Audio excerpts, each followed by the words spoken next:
नमस्कार दोस्तों, स्वागत है हमारे YouTube चैनल पे। फ्रेंड्स, आज हम लोग देखेंगे करंट इलेक्ट्रिसिटी के मल्टीपल चॉइस क्वेश्चन। वीडियो शुरू करने से पहले मैं फ्रेंड्स बताना चाहता हूँ, अगर आपने अभी तक हमारे चैनल को सब्सक्राइब नहीं किया है तो प्लीज़ सब्सक्राइब कर लीजिए। चलिए शुरू करते हैं। तो देखिए, the SI unit of power is, तो पावर की SI यूनिट क्या होती है? तो हेनरी, कूलॉम, वाट आवर। तो पावर की यूनिट होती है वाट।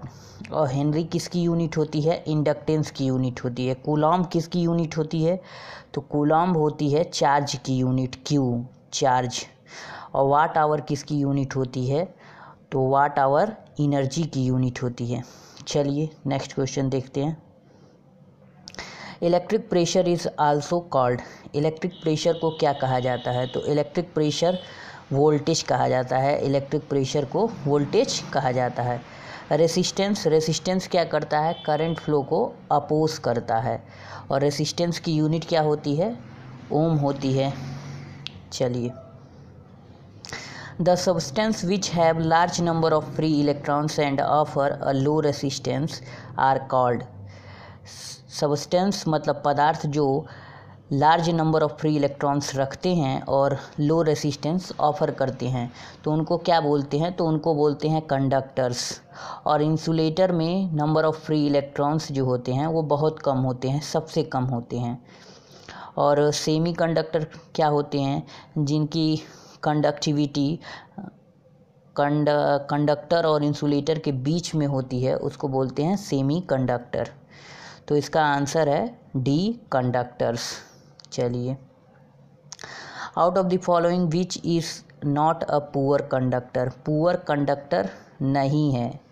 तो पुअर कंडक्टर नहीं है तो मतलब इसका मतलब कंडक्टर है। तो कंडक्टर इसमें से क्या है? Const, iron, copper, carbon, tungsten. तो कॉपर जो है वो कंडक्टर है। और सबसे अच्छा कंडक्टर जो है वो है सिल्वर। चलिए, out of the following which is an insulating material, insulating material इनमें से कौन सा इंसुलेटिंग मटेरियल है? तो इंसुलेटिंग मटेरियल जो है किसी भी चीज़ को आइसोलेट करने के लिए किया जाता है, इंसुलेट करने के लिए किया जाता है। तो इंसुलेटिंग मटेरियल जो होते हैं वो जनरली इंसुलेटर होता है। तो आंसर है, देखिए, ए दिया है कॉपर, बी गोल्ड, सी सिल्वर, ये सभी क्या हैं? ये कंडक्टर हैं। और डी जो है ये पेपर, ये क्या है? इंसुलेटिंग मटेरियल है। तो आंसर है डी, पेपर।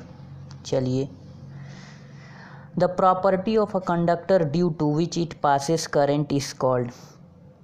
कंडक्टर का कौन सा प्रॉपर्टी है जिसके कारण करंट फ्लो होता है? तो करंट किसके कारण फ्लो होता है? कंडक्टेंस के कारण। और जिसमें ज़्यादा करंट फ्लो होता है, जिस कंडक्टर में, उसकी कंडक्टिविटी ज़्यादा होती है। तो आंसर है सी, कंडक्टेंस। रेसिस्टेंस करंट के फ्लो को अपोज करता है। और रिलक्टेंस जो होता है वो क्या होता है? फेरोमैग्नेटिक मटेरियल का रिलक्टेंस होता है। जिस तरह रेसिस्टेंस का काम जो है कंडक्टर के लिए होता है, उसी तरह फेरोमैग्नेटिक के लिए रिलक्टेंस का काम होता है। रिलक्टेंस का उल्टा क्या होता है? मतलब रेसिप्रोकल क्या होता है? परमिएंस। और कंडक्टेंस और इंडक्टेंस क्या है? इंडक्टेंस जो है एल को बोलते हैं, इसका मात्रक यानी यूनिट जो होता है वो हेनरी होता है। चलिए, the conductance is reciprocal of, conductance का उल्टा क्या होता है? तो कंडक्टेंस का उल्टा यानी व्युत्क्रम क्या होता है? वो होता है रेसिस्टेंस। और रिलक्टेंस, रिलक्टेंस का उल्टा क्या होता है? परमिएंस।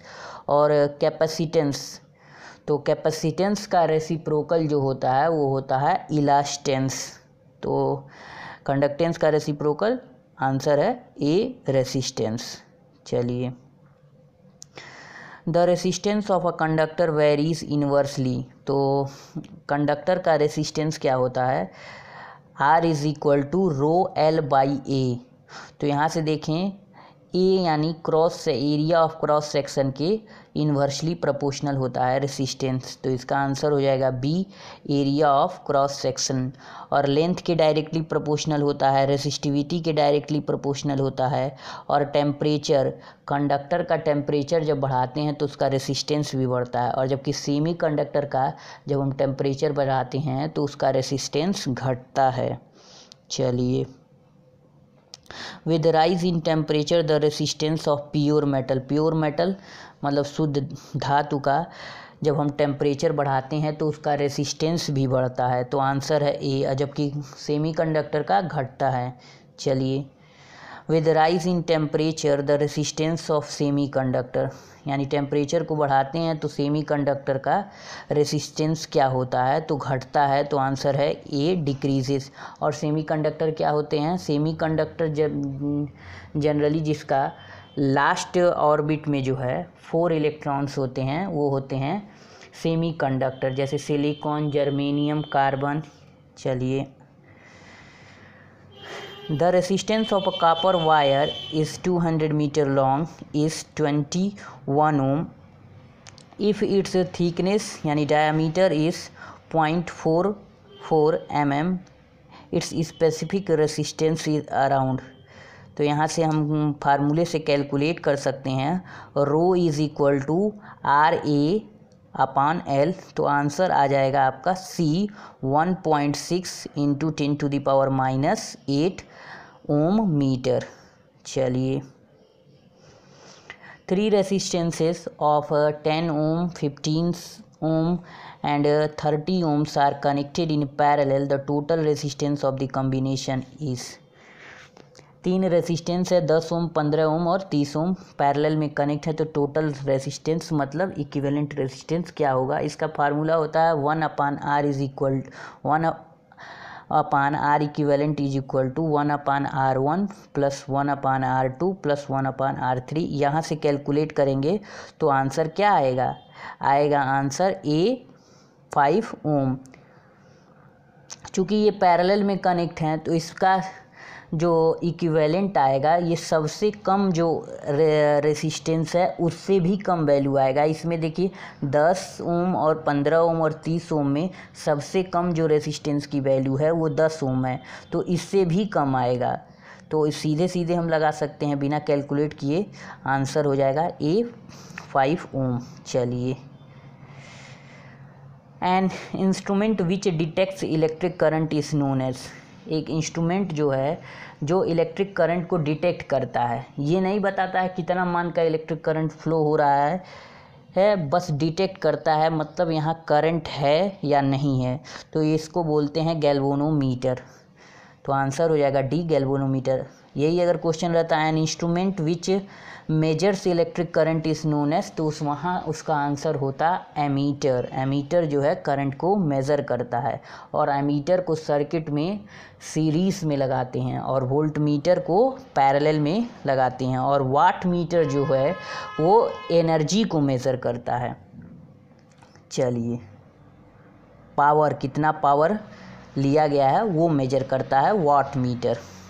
चलिए, in a circuit the 33 ohm resistor carries current of 2 ampere, the voltage across the resistor is, सीधे सीधे ओम्स लॉ लगा देंगे, V is equal to IR, तो आ जाएगा 66 वोल्ट। तो आंसर हो जाएगा बी, 66 वोल्ट।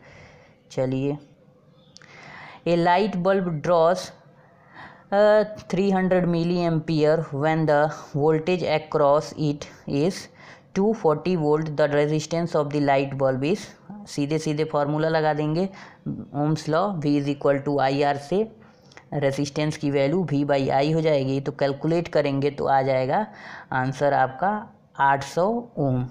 चलिए,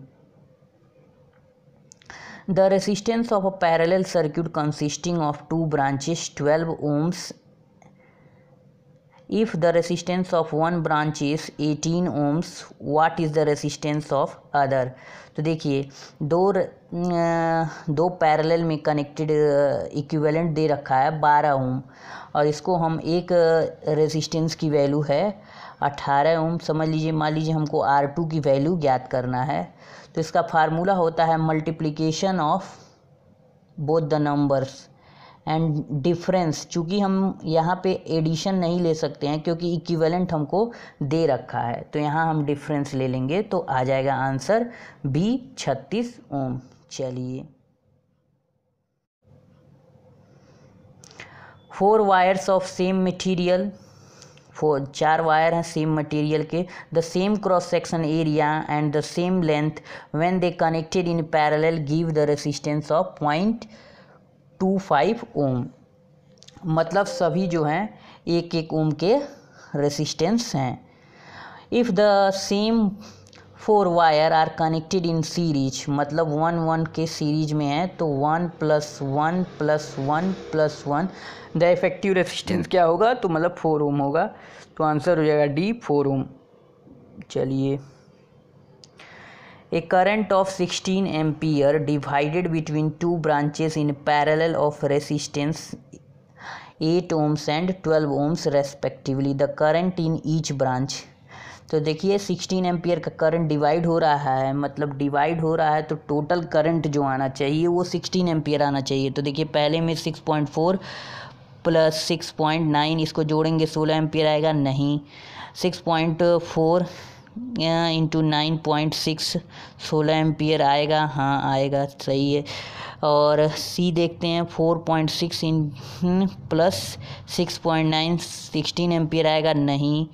और डी देखते हैं 4.6 + 9.6 16 एम्पियर आएगा, नहीं।